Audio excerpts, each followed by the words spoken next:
What sounds like fiction, but is actually a real historical event. Some guy in Australia decided he wanted to hunt rabbits, but rabbits don't live in Australia. So then he released like 12 in his backyard and now there's a fuck ton of rabbits in Australia. A Chinese emperor once ran in circles around a pillar to escape an assassin.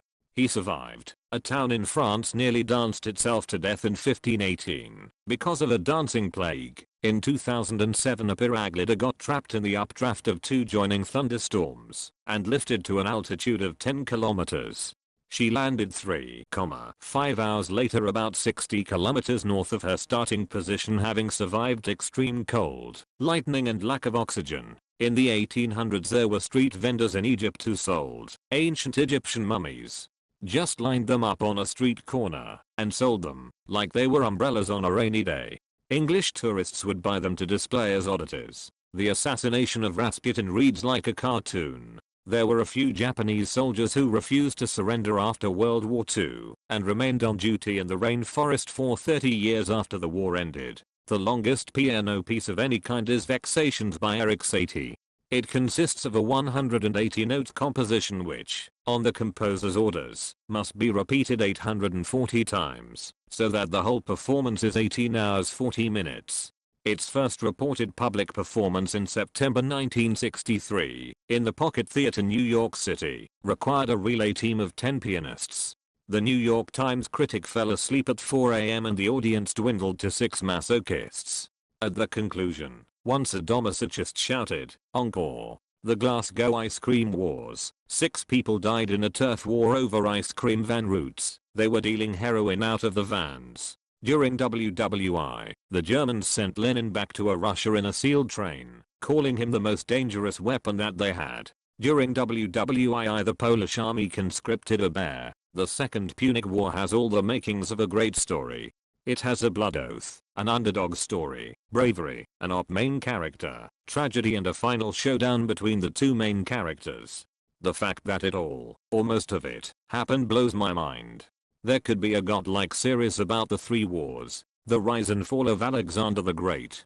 Never lost a battle in his life, conquered the whole known world, and only stopped because his soldiers were tired. The story of the Great Boston Molasses Flood sounds like it would be right at home and seen in a bad Adam Sandler flick.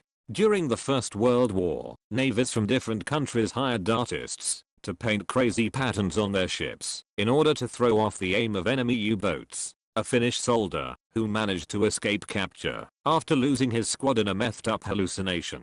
Being the doctor of the group, he was carrying the meth pills for the whole squad, and in order to survive and escape his pursuers he took the whole pill box, 30 pills, when the allowed dosage for a grown man was 1.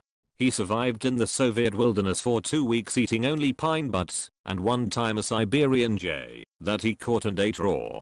When he was rescued he was 45 kilograms and had a resting heart rate of 200 BPM. The entire Taiping Rebellion, a war started by a Chinese peasant who dreamed and believed he was Jesus' younger brother. Although poor, the first thing he did was have a giant demon-slaying sword forged. Took over a city. Asked the British why they wouldn't pay him tribute as the new head of their faith. Engaged in total war with the king. Applied pseudo-communist policies like abolishing private property. Separated women and men from ever interacting, and sent the women to the front lines.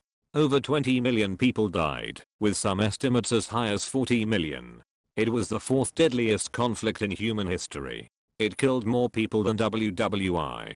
Only WWII, transition of the Ming, and Qing conquest of the Ming were deadlier. In 1967, Australian Prime Minister Harold Holt simply vanished without a trace and no one knew what happened for 40 years. During WWI, Christmas 1914, the British and German forces on the Western Front unofficially made a ceasefire without the authorization of their superiors in order to celebrate, trade goods, and play football.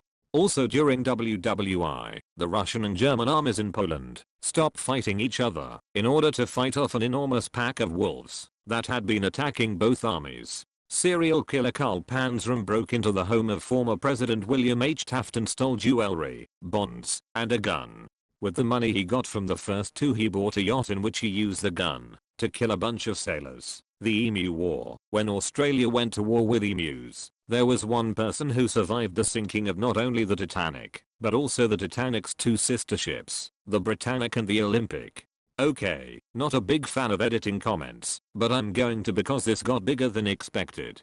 Said person is Violet Jessup, and the Titanic and Britannic were indeed sunk, and the Olympic collided with a British warship, but did not sink. In 1956 a man named Tommy Fitzpatrick stole a small plane from New Jersey for a bet, and then landed it perfectly on the narrow street in front of the bar he had been drinking at in Manhattan.